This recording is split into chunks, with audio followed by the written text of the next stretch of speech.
તો વાત ગુજરાતનીમાં આગળ વાત કરીએ માણસાની તો માણસામાં મલાવ તળાવ પાસે રામ મંદિર પ્રાણ પ્રતિષ્ઠા મહોત્સવ યોજાયો હતો। આ પ્રસંગે મોટી સંખ્યામાં લોકો પણ હાજર રહ્યા હતા।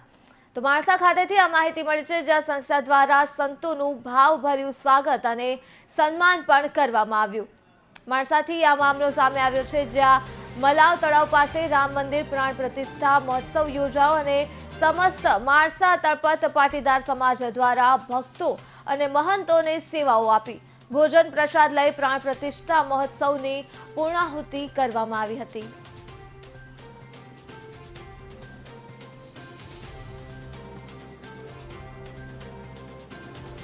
તો માણસામાં પ્રાણ પ્રતિષ્ઠા મહોત્સવ યોજાયો, જ્યાં રામ મંદિર પ્રાણ પ્રતિષ્ઠા મહોત્સવનું આયોજન કરવામાં આવ્યું હતું અને મોટી સંખ્યામાં ભક્તોએ પ્રસાદ પણ લીધો હતો।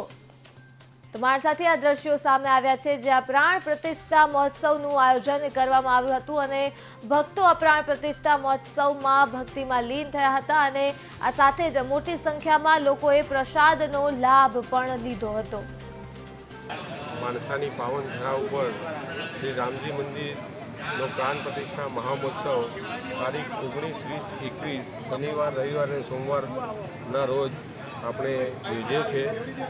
એમાં અમારા લાલપીઠાધીશ્વરાચાર્ય શ્રી દુર્ગાદાસજી મહારાજના વરદ હસ્તે અહીંયા મેં પહેલાં ધર્મ ધજાનું આરોહણ કર્યું।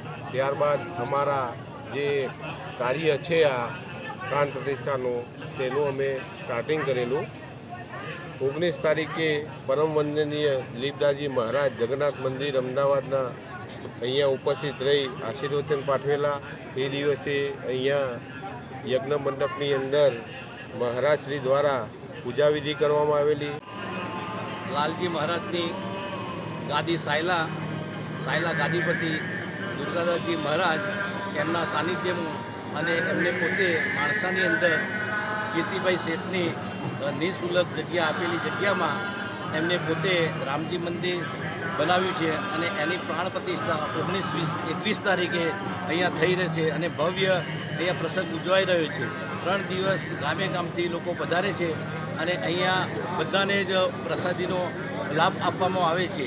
મિત્રો, આજે આ એક મંદિર સારું એક મંદિર સાયલા ગાદીપતિએ બનાવ્યું છે અને એની અંદર ખરેખર એટલી વ્યવસ્થા સુંદર કરી છે જે આપણે એમને ધન્યવાદને પાત્ર છે।